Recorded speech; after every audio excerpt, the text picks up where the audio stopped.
All right, welcome everyone to episode 17 of the Jay Burden Show. I know it's been a little bit of a gap between the last episode, but I'm excited to be back. And this time I've brought back a returning guest, Oliver, or Semiogogue. Welcome to the show. How are you doing? I am doing well, sir. Very happy to be here with you this evening, and thanks very much for having me on. Sure, I'm glad to speak to you. As I was saying before we started, this is kind of an extension, at least in my mind, of a show you did with another guest of mine, Panama Hat, all about poetry. The And mighty, mighty Panama Hat. Yes, a fine gentleman.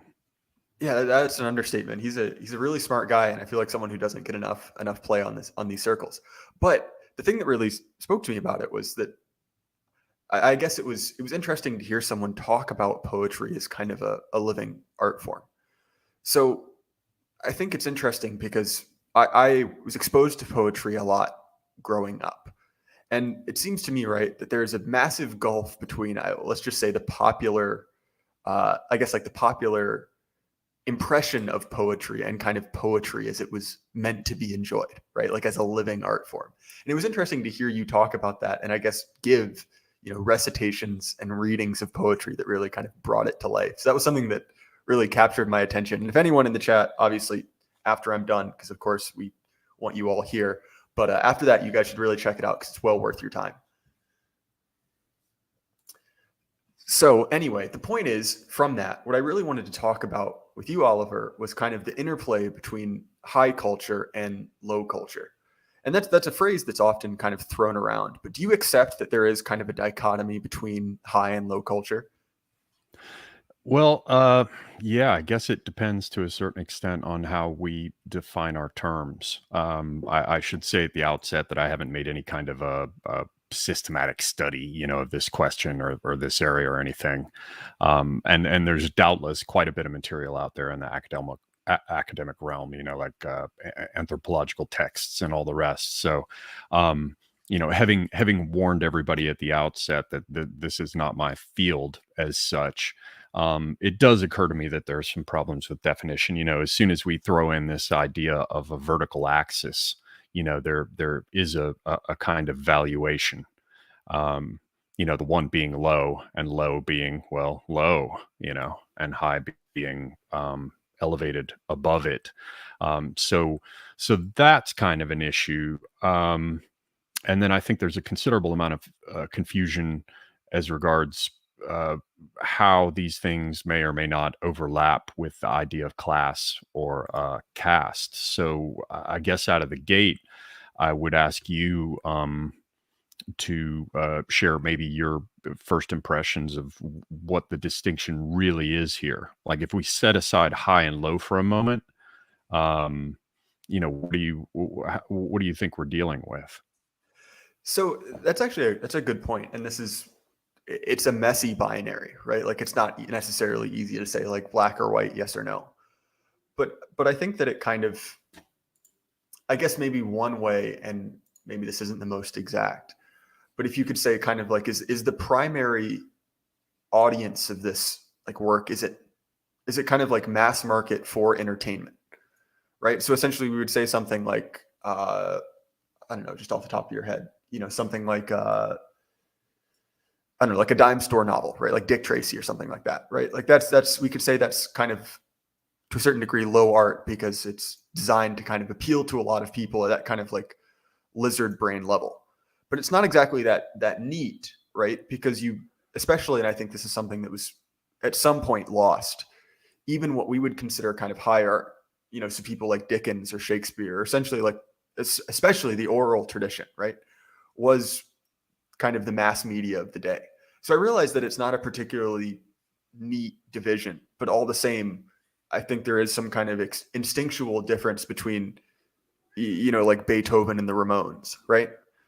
Right.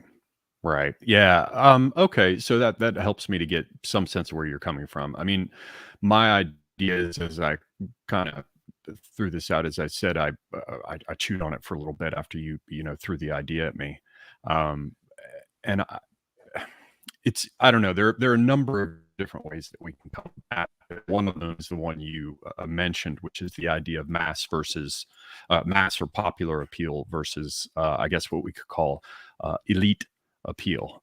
And when you think about that, it becomes apparent that among the elites, at least to some extent, appreciation of what is considered to be a product of high culture requires the development of taste. And if we start talking about the performers or the practitioners or the artists or what have you, I think it requires the development of skill as well. And you could even argue that, the distinction between taste and skill is itself not even that neat, because one must have an ear to be an aficionado.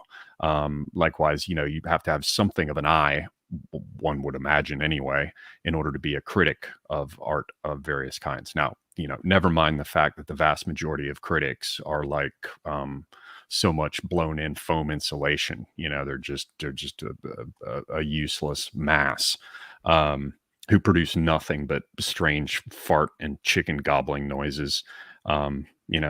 Write endless piles of meaningless words that actually irritate me.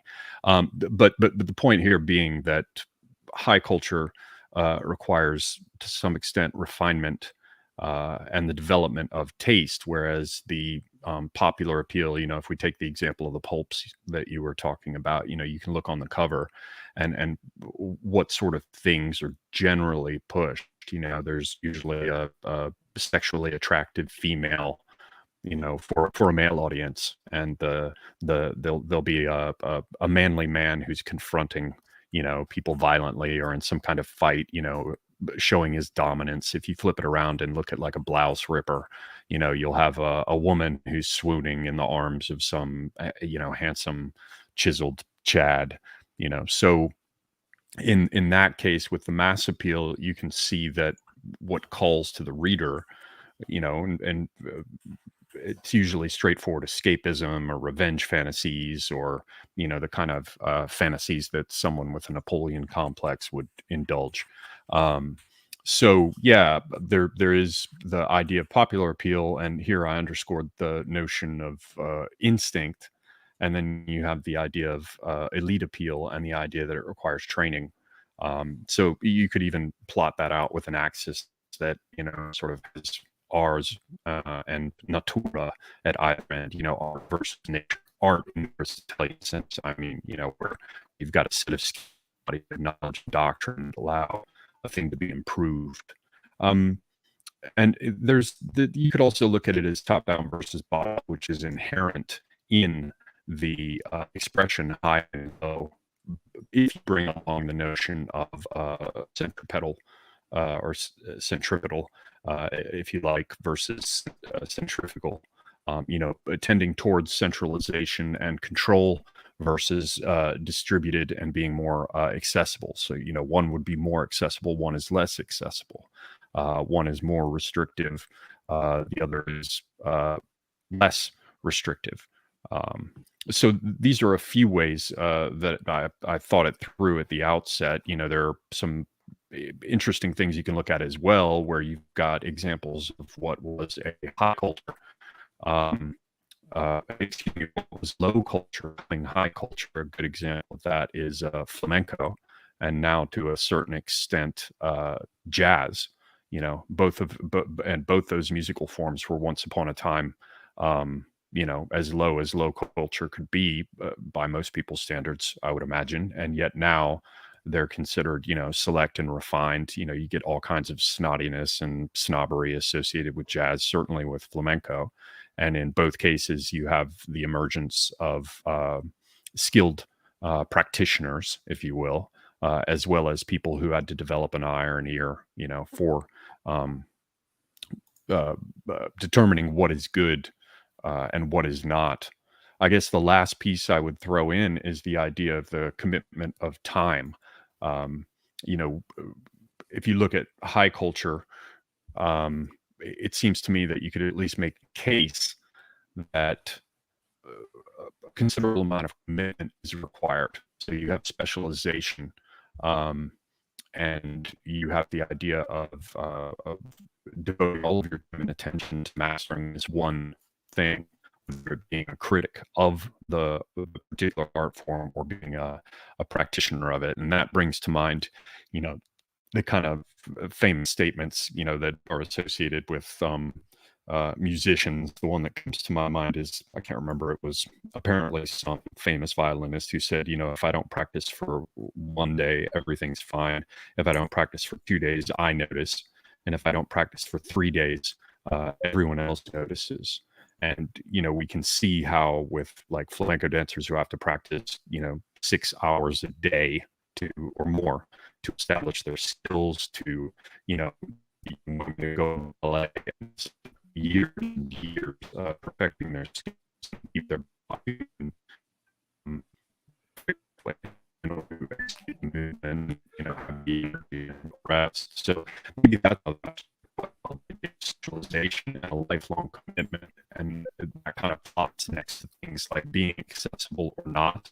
You know, it seems popular culture is something that's easier to walk into, to be of it, or Hey, to Oliver, practice. I don't mean to interrupt you, but you're roboting a little bit. And well, I'm at the end, so let's hope that it gets, and I will look and see if there's anything I can turn off. All right, sure thing. I hate breaking up the stream, but it did start to or the stream of consciousness, but it did start to kind of robot towards the end. So it's interesting you bring up taste, because taste is one of those things that is very, very difficult to kind of objectively define, right? Like if you ask someone, and I say this as someone who has limited taste in certain areas, but has a lot of associates who have a lot of taste, right? You know, the kind of, you know, aspiring architects and designers, you know, people who are very, very particular about things. But all the same, it's very difficult to kind of identify objectively. Like, okay, if you take X amount of this and Y amount of that, that means you have good taste. But all the same, it's not only incredibly important, but I think it's linked very much to what you said about training, right? That you kind of do need to be shown by someone who has skill and knows what they're doing, kind of what the good, the true, and the beautiful is to a certain degree. And I think that kind of breaking that down along that axis is maybe a better way to look at it.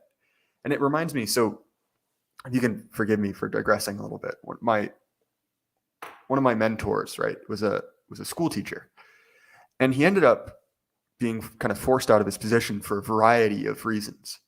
And one of them was an altercation with a student first and then a parent, right?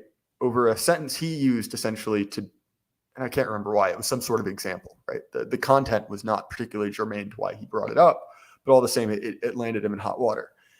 And essentially, it ran along the lines of like essentially, Bach is objectively better than Lady Gaga, right? Like this is not just a matter of opinion, right? There is something materially different between the two of them. It's kind of why I brought that up before. But it's odd because, and I say this as someone who's not really like particularly elite, right? Like I'm not, you know, some like New England Ivy League person. I've gone to the symphony maybe 3 or 4 times in my life. But all the same, right? Like I recognize that is a real thing, right? That there is something like materially different. And I realize it's kind of frustrating because it is a little bit difficult to, I guess, like define exactly, at least like coming from my perspective. But yeah, it's interesting that you bring up that kind of like, I guess, like training. Was there kind of a point in your life where you were, I guess, like put under someone's wing or kind of like trained towards taste, or was it something you kind of acquired kind of through teaching yourself?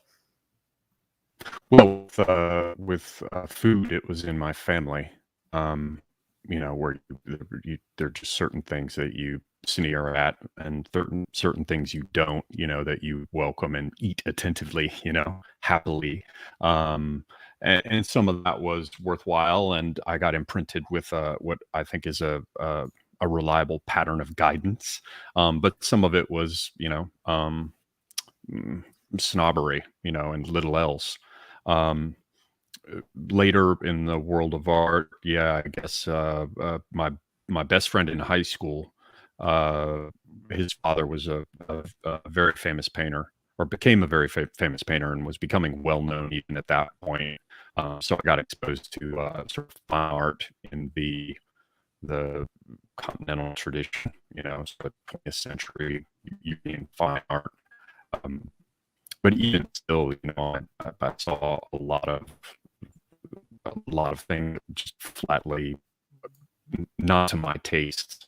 There's the idea of one's individual taste, which you have to grapple with, because if you're not honest with yourself, then you'll become one of those people who just sort of sits, nods, while slobbering in some small degree and says, yes, it must be great, as everyone else says it is. But on the other hand, there is, it would seem, some absolute hierarchy. Indeed, there should be, in some sense. Knowing if you see a work of mastery, regardless of what. Oops, it looks like Oliver dropped out. Hopefully he can. Device not connected. Well, hopefully Oliver will get back quickly. He's on an interesting tangent. I know it's a little bit difficult to make out, but I'll add him back the moment that I can. All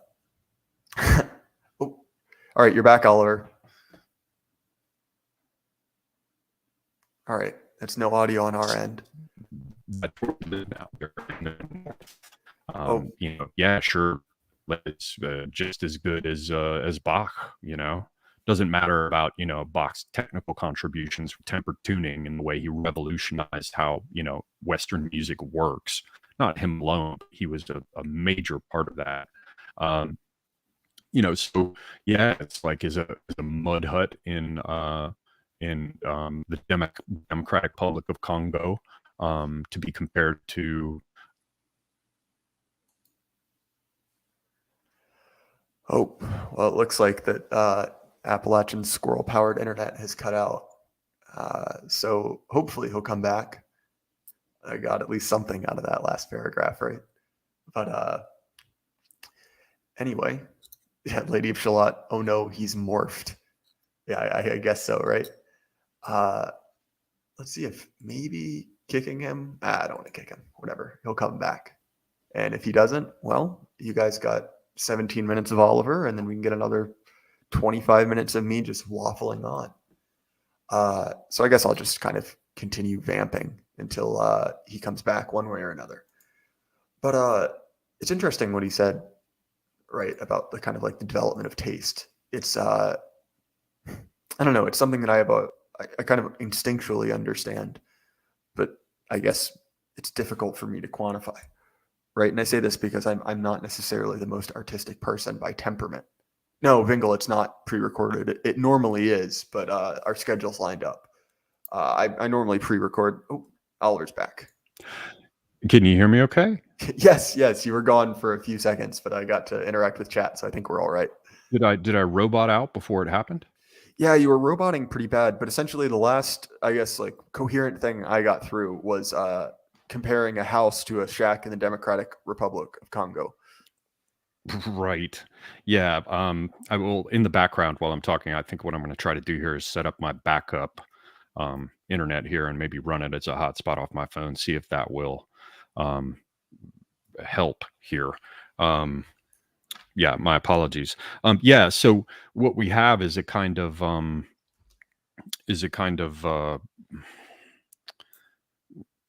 flattening where a relativism where we say that everything must in and of itself be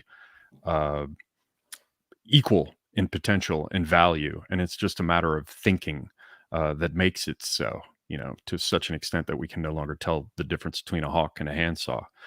We have this relativism, which seems to be the launching point for your bringing this up. But at the same time, I think that there is some form of hierarchy. I said this before, but I think it got cut off. I can tell when there's mastery involved in the creation of a thing, and when a person had to develop a skill, whether I like it or not, versus when somebody just sort of, threw their old lunch on top of a canvas and called the stains a painting, or someone who parades through town holding a dirty pair of diapers over their head and calls it Tangerine Amoeba Apartheid 3 and says it's the greatest work of art ever created. So yeah, I think at the same time, though, in addition to whatever sort of hierarchy there is, one must trust oneself and develop some kind of a taste. And I think to some extent I did that on my own, with poetry and with fine art. There's lots of room for improvement on my part. I'm, fairly confident with my poetry, my taste for it. Although there's a world of improvement from me anyway, for my taste and from my execution of it if I try to write it. But the most important thing is to develop that sense of one's own and to trust it. And it has something to do with a kind of intuition as well. I'm not sure it can be taught, but one can be helped to learn it, if that makes any sense. That's well said. And I feel like it's important to kind of draw a distinction between kind of like personal enjoyment and kind of like I guess like an appraisal of worth, right? Like I love a lot of media that's just objectively terrible, and I think that's a perfectly acceptable thing to do, right? But I think that when you described it as that kind of like, I guess like just general like swamp of relativity, right? That is just kind of like cultural acid, because it destroys any type of productive conversation. Because when you have, and this is easier said than done, right? But when you have kind of some sort of like widely accepted, I guess, like metric for discussing, which I realize is a very like hard and fast STEM way to describe it, but we'll go with it, right? Then you can actually have a pretty lively discussion about something. But if it's all kind of become, I guess, like relativized to the point where essentially the only discussion is I liked this or I didn't like this, right? It's a very impoverished discussion. It just becomes essentially like a bunch of people just lobbing kind of unsubstantiated opinions, which, don't get me wrong, I have no qualifications, so all of my opinions are completely unsubstantiated, but all the same, it does kind of just turn into I like this, I also like this, right? Which is just not particularly edifying at all. Yeah, that's something I had to deal with quite a bit, working for many years as a designer. Forgive me now. I'm just going to check and make sure I'm not roboting. Is it okay? No, not at all. You sound crystal clear. Okay, good. Yeah. So one of the things, and I've mentioned it on my channel before, because I've simply experienced it so many damn times in my life in that field of work. We would run into what I used to call my grandmother doesn't like pink.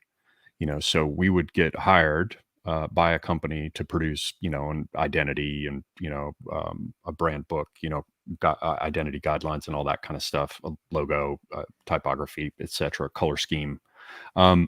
And we would put it in front of the people who were the decision makers, and they would just sort of look at it in much the same way members of the general public would come into a gallery and look at a painting. They wouldn't have any kind of sense of how to assess it and whether it's any good or not. And if you come in, you're the biggest agency, at the time. There were big ones, like, I don't know, Stone Yamashita Partners or Pentagram or something. I don't know what the big famous ones are today. They probably shifted a bit. But, if you came from the big names, then people would be in enough awe of you that they would just say, oh, here's an authority, so I will allow myself to be impressed with the tastes of the authority, right? But if you're dealing with like a medium-sized company and you're you fought during the bidding process to get in there, and there were 3 different companies in the running, and you don't come with any big name of your own, and even if you do, sometimes for that matter, you'd come in and you lay this stuff down and they just look at it like, well, I don't know, let me show it to my wife, or I've showed it to a bunch of people and they thought that maybe this gray was a little bit strange here. So, and I call that my grandmother doesn't like pink. It was my old business partner who came up with that. He's like, I take it home, I showed it to my granny, and my granny doesn't like pink. So, to hell with you, whoever you are, who I'm actually paying large amounts of money to do this, because you theoretically have a sense for identity and branding and design. So yeah, it's a real problem. The way we got around it, there it's more of human, um, the way human behavior works, where they just sort of go with the flow. We discovered that we had to pair our design or branding recommendations with field work and research. So everything started to get better when we became a company that did qualitative research as well as um, the branding or design recommendations and execution. Because then, whenever we came up against the "my grandmother doesn't like pink," it was a pretty straightforward thing to say, yeah, but your most important customers that we've identified, um, with, in terms of demographics and psychographics and all these other terms they use, we would say, X is your target, and that's, 18 to 24, income underneath less than $30,000, very often in school, primarily male, right? And then we would have videos that we shot, um, of people out in the field responding to different questions that we used to frame the deliverable. And then they'd be like, well, I don't know if this works. And we'd be like, we don't care if you think it works. Here are the people you've told us you're trying to reach. And here, let me play this clip of them saying this, which backs up my case for why you should use that, you know. um, but that doesn't get around the problem. You see, none of the people themselves have developed the taste individually. I mean, there are exceptions to that, of course, but generally speaking, you're still kind of stuck in a thing like, okay, other people say it's okay, so I'll accept it. Now, that's qualified, of course, by saying these other people are our customers to whom we wish to sell. So then it enters the domain of pragmatic utility rather than like objective truth, right? It's not that this is a better design objectively by some, universal Platonic standard, right? It's an archetype in the sky that's eternal and unchanging. It's more in terms of utility. We know that this is a thing that your audience responds to, and they say, fine, let's go with that because I want to get paid. It's interesting. It reminds me of that that Carlyle line about essentially about like capitalism being like the triumph of the cheap and nasty, right? And I don't mean to come across as some type of like like horror of horrors, a commie or a red or a pinko or something like that. But you kind of can't deny, right, the effect that I guess like advertising and kind of like the commercialization of art has had on kind of like the images we see, right?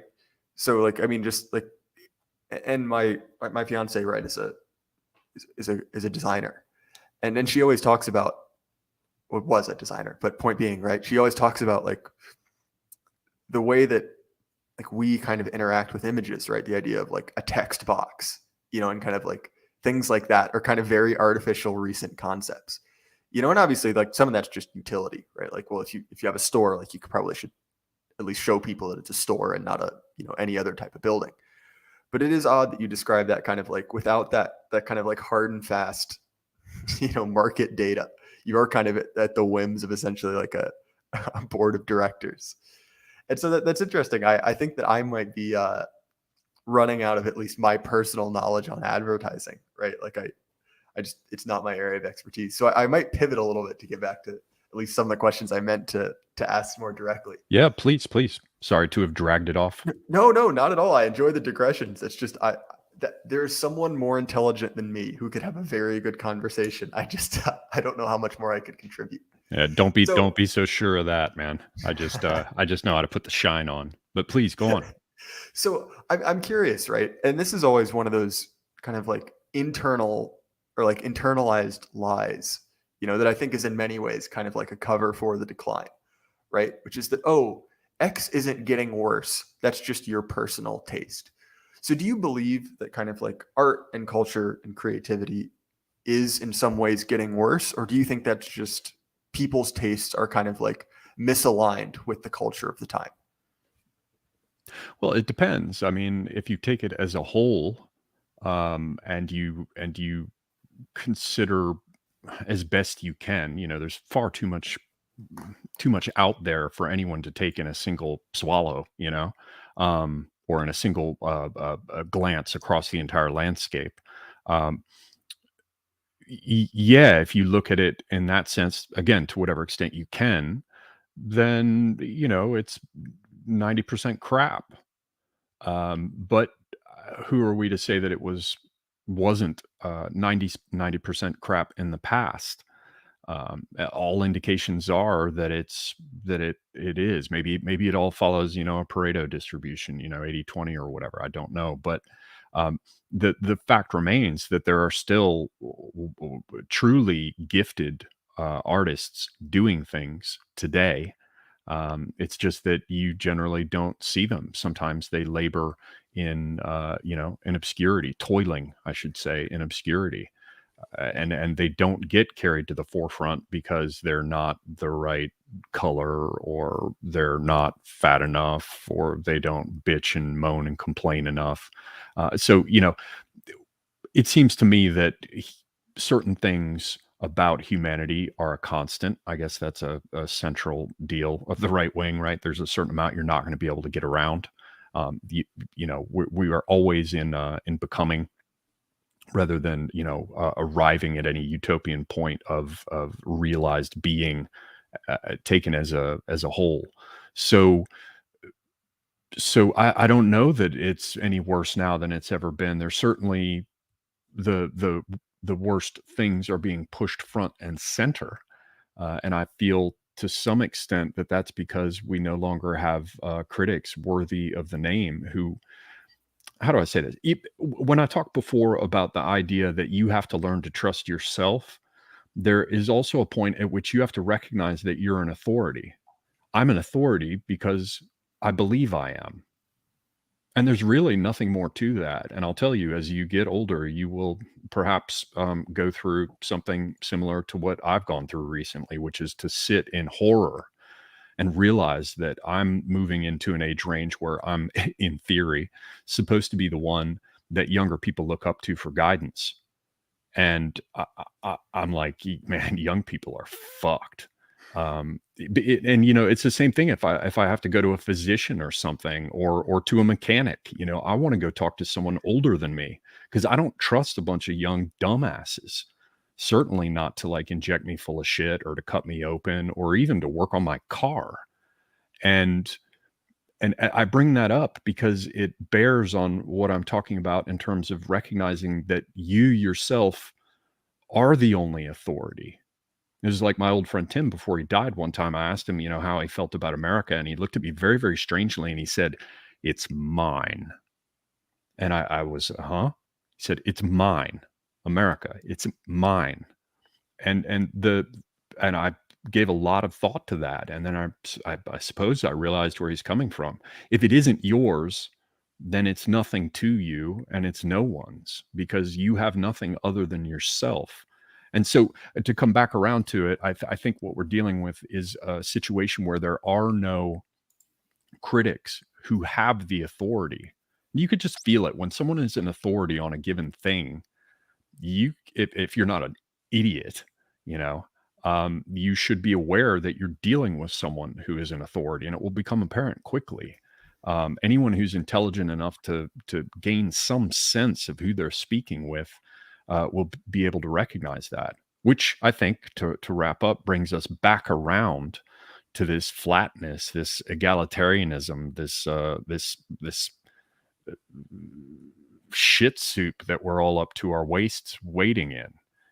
That in and of itself is probably the bit. Yeah, here's how I shall say it, and then I will be silent.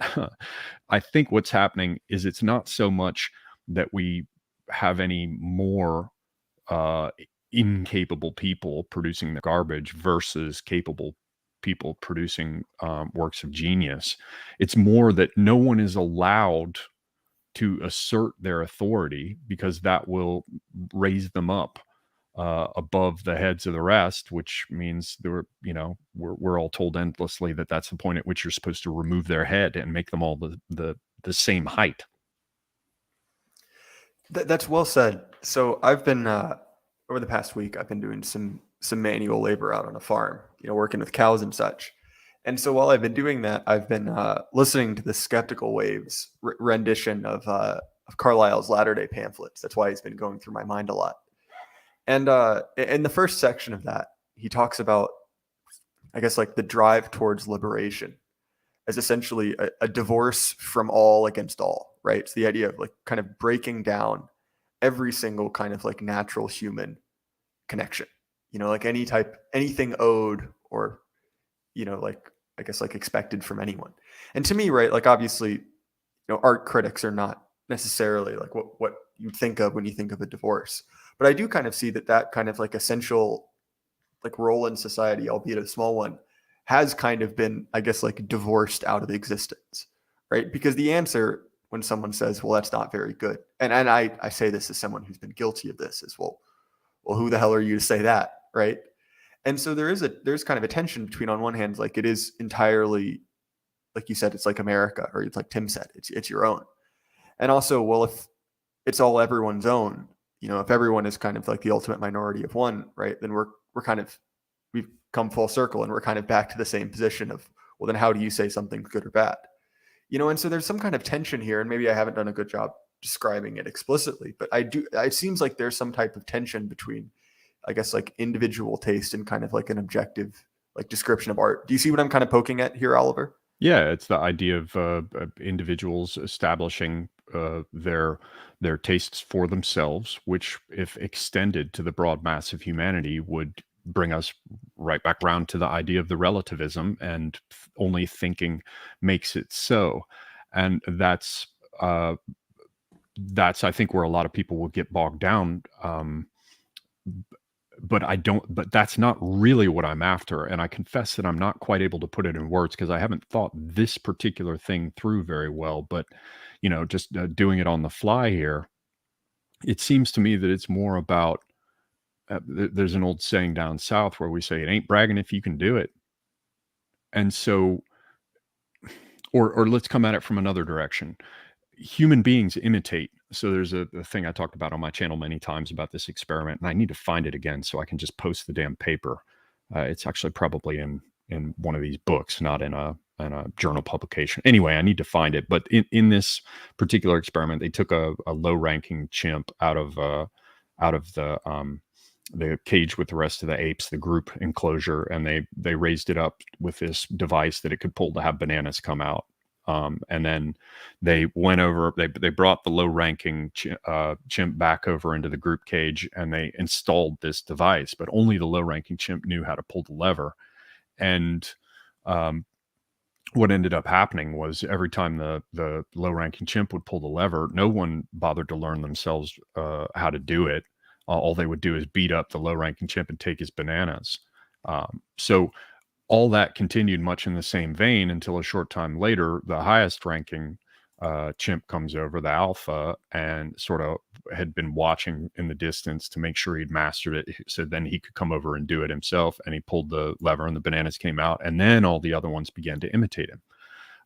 You can look at it from another direction, which is like the value in advertising of celebrity endorsement. There is nothing more proven that actually works, not just that we think it works, or we instituted this new campaign and we saw a sales bump. It's like, no, the thing that everybody knows works is celebrity endorsement, which is why celebrities get paid an enormous amount of money for endorsing things. And it comes down, I think, to that same aspect of animal behavior, which is also hominin and hominid, and hence human behavior, which is that we just tend to imitate those who are who are celebrities, and celebrity really just means known, and known is actually goes back to gignosko and these other etymological roots that mean known, noble, right? A noble is one who has a family name that's known. He's not just Jack the Carpenter. He's this man of this place, or he's, Richard the Lion-Hearted, or Louis the Weak, right? There's some characteristics that are known about this person widely, and everybody's aware of it. And those are the figures that we tend to constellate around. And in many respects, we constellate, so to speak, around them culturally. And so it's not so much relativism that I'm trying to get at here, or solipsism, or rampant subjectivity. It's more the idea that one becomes an arbiter of taste, which was actually an office after a fashion, though an informal one. People will remember Petronius Arbiter, who famously pissed off an emperor and killed himself at a party. But he was called Petronius Arbiter because he was said to have developed taste and was therefore a model to frame and develop everyone else's. So you have this idea of where in the Venn diagram being known, having status, having authority overlap with trust in oneself and one's own taste. And at that point, you can become an anchor that allows everything else to develop around you, and not just in some arbitrary sense, because your taste is something you trust and you developed, but because it ain't bragging if you can do it, the authority with the development of taste and refinement coincide, or there's a conjunction of them, and that's when it works. So hopefully I've conveyed in some way that this isn't exactly the same as straight relativism, because yes, it's coming out of a single person who decided for themselves what is good and is not, but the trick is having that be true. Right, and it's interesting that you mentioned that phrase, because that's a phrase that my grandfather used that I hadn't thought of in years. So it was odd to hear it kind of coming out of an unexpected place. But to me, it reminds me of, and this is an odd person to say it, but it's quite a good line. Where essentially, Sam Hyde, right, the comedian, was talking about like, why do essentially like 19-year-old art students kind of all make the same kind of like unformed, odd kind of like deconstructionist art. And his point was essentially like, look, like much is similar to yours, right? That like, it's not bragging if you can do it. That like breaking the rules is notable when you kind of have the skill to do it. When you are essentially like stepping outside the bounds of an art form, your traditional art form, right? To do something extra, to do something that was never done before. And that's something that's, incredibly difficult, but it kind of requires a knowledge of those rules in the first place. And also the reason that, and this is his line, I don't know if I agree with it 100%. The reason that most people just skip straight to that is it's easier, right? Like it's easier to kind of, I don't remember exactly what you said, but to essentially make like Rainbow Apartheid 3, and kind of like put on the cloak of like, oh, I'm a transgressive artist. Then, stand up in your studio, 8 hours a day, repetitively painting something to build up kind of like the core mechanical skill. And obviously that's core mechanical skill in the sense of like being a painter, but also in kind of like building up that skill at arbitration, really does require like a long time, and not a particularly like, I guess like glamorous, like outing. And to me, it reminds me of, so I was on an odd kind of journey through education, and most of my time kind of like pre-college was after a stint being homeschooled, was at a school that kind of taught a lot from like the classical tradition. And I'll never forget the way I was kind of taught to write in 5th grade. It was very odd. And it's a method based on Benjamin Franklin, right? So for all his oddities, right? Like I think this is probably a pretty good developmental tool. And what he would do is, because he was absolutely convinced, like, look, like the way you become better is by kind of like imitating greater men. And he developed this method for teaching young people how to write, where essentially you would rewrite a famous piece, like a great piece of oration, kind of paraphrase it, in your own words, but using the same sentence structure and like at least a certain number of words. So the idea was, right, like obviously you're not making a better version of it, but you're kind of like letting a great author, a great orator's words come through your mouth.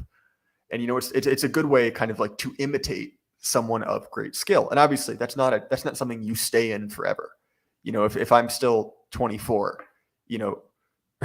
rewriting, a passage from Sophocles or Shakespeare, that would be a little bit odd. But I think that there is kind of like, I don't know, a productive way to kind of build skill and understand kind of like the core, I guess, like rules of an art form, to kind of like build up that like kind of discernment and kind of skill and arbitration. Do you see what I'm kind of poking at there? Yeah, absolutely. I could come at it from a few directions. One of them is, again, my friend Tim's old phrase where he'd say you have to understand how everything is built, how it is constructed down to the smallest significant details, because before that, you don't know where to place the charges. You can also come at it from the perspective of what we're dealing with culturally and socially and indeed politically and everything else, where everyone wants to destroy, to deconstruct, to shatter, and they really don't have a program for what to put in its place. Or if they do, it upon anything other than the most superficial inspection, if it even withstands that, you can see that you're dealing with just I don't know, heaped up feces castles, children covered, or madmen who paint the walls with shit. I mean, literally, that's how many of the recommendations I hear for what we should all do after we've torn everything down. That's how it strikes me. So yeah, on the same thing that you talk about with art school, how they tear everything apart and they just want to go in and break it because that's easier. Well, yeah, it's manifestly easier. And yet those same people can pretend that they're a part of that world insofar as they could reach out and shatter it. It makes them seem, in some sense, I guess psychologically, there's this feeling that if it was great and it could be made, I'm somehow a part of the story if I can just shatter it. There's a line in the Tao. I was trying to remember it. I can only remember a little bit. It says something like "May mar indeed, but never make." They there's quite a bit of that going on, and from art school and education all the way over to people's political programs, we see it going on. But to your main point, which is that you can grow up under the tutelage of another. Yeah, that used to be something that we took seriously, from, apprentices and journeymen in the trades, over to working in the shop of a master, um, to, being taken as a student, not willy nilly, but being selected carefully by someone who can see in you that there is some kernel of talent or some ember that, if, patiently blown upon, will spark up and or fire up. Um, so yeah, we've gotten rid of that, and again, I think a lot of it is the egalitarianism and the flatness, but likewise, it's the we live in the age of willful destruction. It's almost like a massive kind of iconoclasm going on all over the place, like blowing up the Buddhas in Afghanistan, or like the iconoclasts in Byzantium once upon a time. Yeah, all these things interweave and interconnect. Um, yeah, so it depends on what direction you want to take this tangled mess. It's so this connects with one of my least favorite things about kind of like blue state progressives, right? So living in a kind of a purple state and having friends who are very much in that kind of like, laptop class, NPR listener. One of my least favorite things about that group of people is this kind of like weird need to affirm like low quality imports from other cultures. So the example, and look, like I'm not in any way into like Marvel stuff or cape shit, but I don't know if anyone remembers what happened around the Black Panther movie, right? Which, like all politics aside, was just not a particularly notable film, right? Like it was really not particularly good. But the amount of just just absurd like histrionics, to praise and kind of laud this. But do you think that there's some kind of like, I guess like it as kind of like some type of like healthy, I don't know if you want to say like Western culture. There's been this kind of urge to kind of find culture in other places to kind of like act as almost like a surrogate or a replacement. Do you see that pattern? Absolutely. It's the one I grew up inside. It had launched, well, I don't know. I mean, you can go back to people like Guénon, wandering off to the Middle East to become a Muslim and a mystic. You can look at the Theosophical societies, or or people like, Annie Besant or Blavatsky. You can look at, Crowley and his spy disguises going to different places and seeing if he could pass. You can even go back to figures like Richard Burton, learning to speak the languages of these distant, obscure regions well enough to pass for a native. And then, for example, going in disguise to Mecca, reputedly as the first Westerner to do so. I mean, it goes back some distance to the great ages of exploration, but uh, and then again, another burst of it in the beginning of the late 19th, early 20th century. But the one that hit me that I refer to is that whole period with those who came back from the war, and like your Kerouacs, um, or extending it to the beats in general. Your William S. Burroughs or your Allen Ginsberg, going off to Tangier, or Brian Jones wanting to record the master musicians of Jojuka, or 60s bands going off to India to find themselves. For a long time, really ever since the major preliminary shatterings of the West, um, we have those of us who in search of something have gone off to other places to try to find it. And I was sort of born into that, given that the sort of setting for my stone was that which immediately preceded me coming here, and that was the sort of 60s cultural movements, which were always in the background when I was coming up. And so, yeah, I wandered off to Turkey thinking that I was going to be able to find things there. I've seen endless examples of, so-called Buddhists. I'm out in Mount Shasta, California, and I'm at a special, Buddhist retreat. All of this stuff is very, very common in the West. It's but mainly because our own culture has just had its guts kicked out of it, just across the floor, just kicked and beaten and deconstructed. And then meanwhile, we look around at, whatever mud hut or stupa or teke we come across as being some sort of magical thing. And in many cases, for little more reason than that these things have not yet been destroyed. They just simply happen to still be existing. And, in my own case, going to Turkey was in large part driven by the fact that there was still a vestigial culture there that was still sort of all encompassing, even though it had been smashed around by, the building of the modern Turkish nation by Ataturk and the rest. By comparison with the US, it was a more immersive, complete, and whole culture that still had things that were taken for granted. So yeah, I know what you're talking about. And it's sort of, I think of it as being a central part of the experience of my generation, that all of us are like, oh wow, we got to go look at this other interesting thing. What we have of our own is not interesting enough.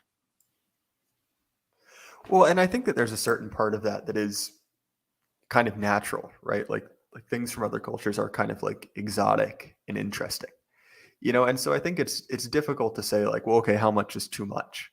Like obviously there kind of always been, and I use this in a very like a value neutral sense, like there've kind of always been like eccentrics, like people interested in, like there have always been people kind of collecting artifacts and things like that. But it is odd to see kind of the point at which, like you said, like everything's been kind of like kicked out of it, right? Like it to a certain extent kind of feels like an empty tube of toothpaste. There's just nothing left in it. And to me, this might seem a little bit of a stretch, but it reminds me of, and because I do love this book, and I'm not the biggest Bowden fan everywhere, but Jonathan Bowden's book on, I think it's called Pulp Fascism, where he essentially in one of the essays says that like, look, like as that process, that kind of like the squeezing out of the tube of toothpaste kind of really just like ripped through the West, the kind of like the realness and kind of like the traditional, I don't say traditional values in like the Pat Buchanan sense, but the idea of like, heroes who are heroes, men who are men type of thing. Like as that became just socially unacceptable. Like you'd be like, look at this, right? Like if you were writing, I don't know, if you were writing in the time of Eliot, right, in The Wasteland, there were just certain ideas that were just not, like, I guess, possible to express in polite society, and the kind of like, especially upper crust society, right? Like the level of just like disenchantment was high enough that those kind of ideas kind of forced into what we would say is kind of like lower culture, and so I had a poll, right, going on about like things like Elric and Conan and Guts and things like that, which obviously, like, they're pulpy, they're fun, they're entertaining. But I think that the reason that so many people in our circles, I guess, resonate with things like that is that, and it isn't like first order related. It's not like anyone really like wakes up and is like, oh, I believe Conan is real. Like, maybe people woke up in the morning and believed Achilles was real. But I think that there is like a kind of like a glimmer, like a reflection of a reflection or an echo of that kind of like real authenticity and that kind of, culture that, I guess, from a certain level is kind of lower culture, at least from my perspective, right? Yeah, I could see that, but I would say, like, for every Robert E. Howard, there's a Moorcock who calls himself a feminist and has all kinds of just endless leftist subversion in every one of his books. And I loved reading him growing up, but I mean, he's a hardcore leftist. For every Howard or Heinlein, there's how many more Moorcocks or Asimovs or whomever. So yeah, I mean, if I gave some thought to that idea of Bowden's, that it gets pushed down into the popular culture, because you've mentioned it to me. Now, I should say I'm not well versed with Bowden. I've listened to a few of his lectures. I find him very interesting, and I should also say I don't see him as someone whose ideas should be dismissed lightly. He was sharp, very. But to me, I'm like, I think pop culture, pulp, yeah, the pulp kept it going, up through maybe the 50s and 60s, and a good bit of it survived into the 70s. But we've seen a systematic dismantling of all of that, or I should say, a systematic infiltration of all of these forms and mediums. And now there's simply nothing that isn't just slimy with the pause. I think we can probably all agree that most TV shows are low culture, certainly popular culture in some respect, and yet this is an area where discourse is tightly controlled, and only absurd caricatures of right-wing ideas are permitted, if at all.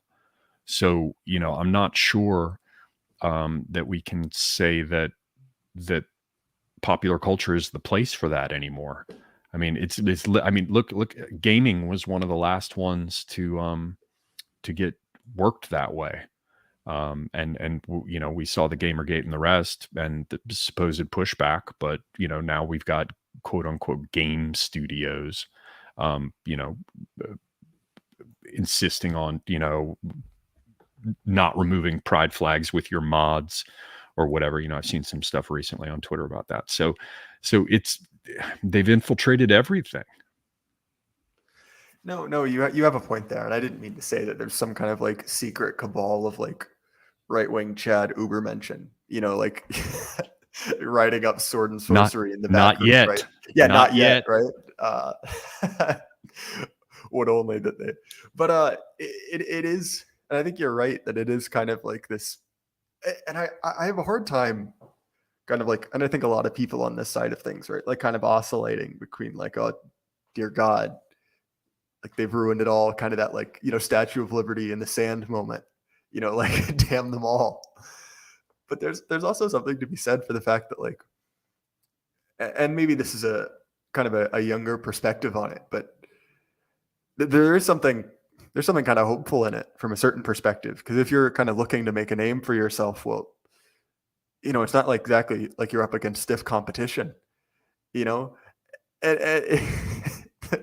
and I don't mean to purely speak in creative terms, but like you kind of look at what's being produced and promoted, and you're like, well, okay, I'm no genius, but I feel like I have a fair shake at doing better than that.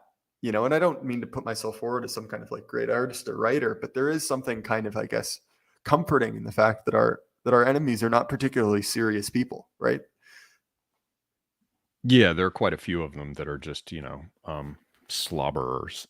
But, they get backed and they get pushed. Um, I may be doing a discussion here at some point on the Sandman.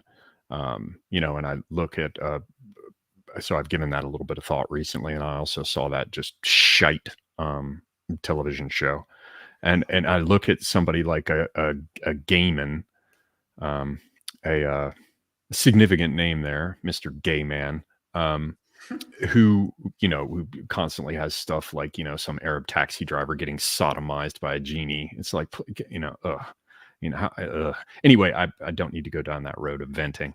The point here is that though they are shite, and they really are shite in many respects, there are a few who cotton on to some basic features of our traditions, and Gaiman is one of them, in the sense that, he's got this idea of, death as a character, and the Lord of Dreams, and breaking them out in that way. To be honest, he's just ripping off earlier ideas from people like Piers Anthony, the incarnations of immortality or whatever. But anyway, the point is that he has the idea of these personified figures, and that is a very old aspect of our culture. So you can look, for example, at like the Psychomachia of Prudentius, where the virtues and the vices are fighting each other. And so you have avarice coming into the camp of the virtues disguised as thrift, right? So there are again these sorts of personifications, which is actually from our old culture. And I think that this is an approach that would have deep resonance for readers who were hungry for something that really came out of our old traditions. Likewise, with his American Gods, which is just another just bucket of feces. He begins to play these games with these old god forms, with some passing familiarity with them that he then employs as a basis to twist and distort them into, more of his garbage. I bring this up because, yes, they are generally a talentless bunch of hacks, but there are some few who can see at least enough of what's there to turn it to their own purposes, to make their own Frankenstein's monsters out of our genuine traditions. And those are the ones you have to watch out for. So while you are correct, there are some few who are cunning enough to like my buddy Tim used to say, speak to me, oh monkey, you has learned but one trick. They're like that. And at the same time, you have to be prepared for the fact that they're going to block you out. It brings to mind stuff like this guy who wrote a bunch of poems and couldn't get any of them accepted. So then he pretended to be Chinese, maybe even a Chinese woman, I can't remember. And immediately they got picked up, so you can do it. And I certainly don't want to dissuade you, because I want to see people out there doing precisely what you're talking about. I myself hope to do it, and fairly soon. I've got a couple projects in the works, but there's an enormous weight out there of pressure to keep you out. So you have to work with the tools you have to reach people directly. And I think the good news is that, and I think this is where you were going, I think the good news is that people really are hungry for it. When you've been able to do nothing but eat shit sandwiches, and somebody actually hands you, I'm not going to get too grand. Let's not say like a filet mignon, but if somebody hands you a good chicken fried steak, and all you've ever had was shit sandwiches, then yeah, I think there are people out there in the end, despite these problems, who are hungry for it. So it's odd that you bring up Sandman and Neil Gaiman in general, because I despite myself, I kind of like the Sandman comics. And this goes back to our first conversation about finger hovering right over the fucking block button right now. No, I believe me. I'm aware of everything about him, and despite myself. But I think that, and this goes back to the earlier conversation about the odd Gen Z, Gen X synergy, is that I'm kind of a sucker for those, for like 90s quote unquote alternative, because I realized they were still pretty big comics like that and Preacher and a few other things. But that's kind of a sidebar. But weirdly enough, I feel like the novella Coraline, which obviously was made into the Tim Burton movie, is a much more, I guess, like biting criticism of like toxic femininity that I think Gaiman realized he wrote, if that makes any sense. Like that book, right? Like The Beldam, which is, kind of like what you're saying, this kind of like personification, describes very well that kind of like smothering, strangling, I guess, like if we're going back to Evola, like the toxic version of the mother, the idea of kind of like the mother's love, like I guess twisted into something hellish. And maybe that's another conversation, but I agree with you in general that Neil Gaiman is a hack, and especially like anything he's touched in maybe the last 20 years has been just garbage. But there might be a few gems in there if you're willing to kind of like look past his just like atrocious like shit livery, right? I'll pretend none of this ever happened. I'll just pretend it never happened. I think with Gaiman, what you're dealing with is somebody who has a passing familiarity with Jung, or probably more likely a passing familiarity with like, Joseph Campbell or something. Again, not to be dismissive of you, but certainly to be dismissive of him. Again, speak to me, O monkey, who's learned but one trick. So what? Somebody read about archetypes and had some passing familiarity with them, and then turned them into something that starts with fa and ends with tree that I'm not allowed to say on here. So it's just, I don't know. I remember I grew up with like the earlier writers, like the much earlier ones, like a Fritz Lieber or something, and then the sort of, for me, the ones who came after that, like a Piers Anthony or something. Like I've seen, like, just go look at Incarnations of Immortality and then compare it to this, world where you have death and the rest. And plus just the Ankh, he's like, I'm so clever. I'm death, but I have the symbol of life, which means that the white is at the heart of the black and the black is the heart of the white. And the one comes from the other. It's like, it's just, it's hackery. Yeah, no, Hackery! to be fair, there's just an insufferable, like, just chin stroking through the entire thing that I even as someone who kind of likes it, I can't defend that. But yeah, I think your point stands. Plus, there are no sword fights, man. You read it, and it's just like it's like trying to have sex and never getting off, or trying to sneeze, and it just always eludes you. You read these stories, and they're just full of these little I don't know, lacy half men, and there's never a proper fight. There's never a crescendo. There's just nothing. It's almost as though these writers just don't ever want to have a crescendo, to ever allow you to feel that sense of exhilaration when a hero really throws down. I mean, for all the problems with Howard's writing, there was action in it. It's like sitting around with my friends who are big into snooty art movies, and I'm certainly intelligent enough to follow and even sometimes be interested in the most highbrow, clever, and truly, accomplished art films. And all my smarty pants friends would be like, "You want to watch this movie with me?" And I'm like, "Does it have a fucking sword fight?" And they're like, "No." And I'm like, "No, I don't. I don't care. I don't care."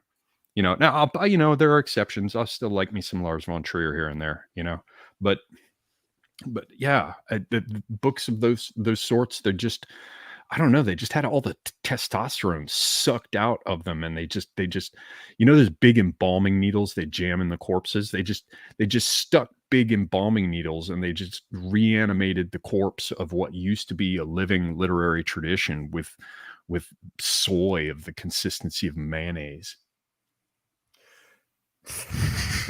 That's a particularly vivid image, but I think that it's a particularly apt one. So anyway, Oliver, thank you so much for coming out. This was a good discussion, albeit a slightly rambling one. That's probably my fault more than anything else. But I really appreciate your time. So do you have any plugs you'd like to get out of the way before we wrap things up? No, I should just say thank you for having me. I should also say, and it's not being polite, like I am the person who rambles and gets lost in long hauls of words. So yeah, it's not it's not you, man.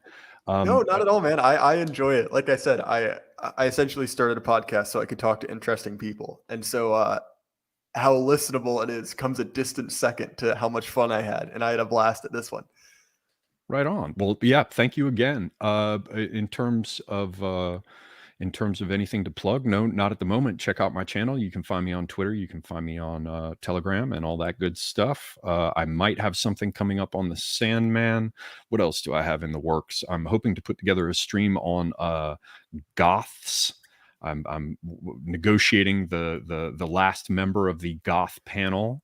As you know, sir, I'm also working on a stream on Elric, similar to the one that was done on Conan. And when I have that all put together, I will let you know. Otherwise, what else? Oh, yeah, there's one I'm hoping to put together on mercenaries, along with praise of folly. But I just need to find a proper mercenary. I've also got a couple secret ideas, one of which might even involve Lady of Shalott. But I have to think that through a little bit more before I pitch it to everybody. So yeah, that's it. And thanks very much again. I really enjoyed talking to you, man. Semiogogue's links are down in the description, as are mine. Hopefully, I'll be back and producing some more regularly scheduled stuff. In those links, there's my Substack, and I did a very short, kind of like experimental Substack piece, which if you guys could check out. I do not monetize my Substack; it's all free, but I just kind of want to, crowdsource like my editing and how people like what people take away from it, because I want to become a better writer. And well, maybe having 30 some people read it is a pretty good way to figure out where you're lacking. But anyway, guys, I enjoyed talking to you and I enjoyed talking to Oliver. And keep your head up. Life can't last forever. Good night, everyone.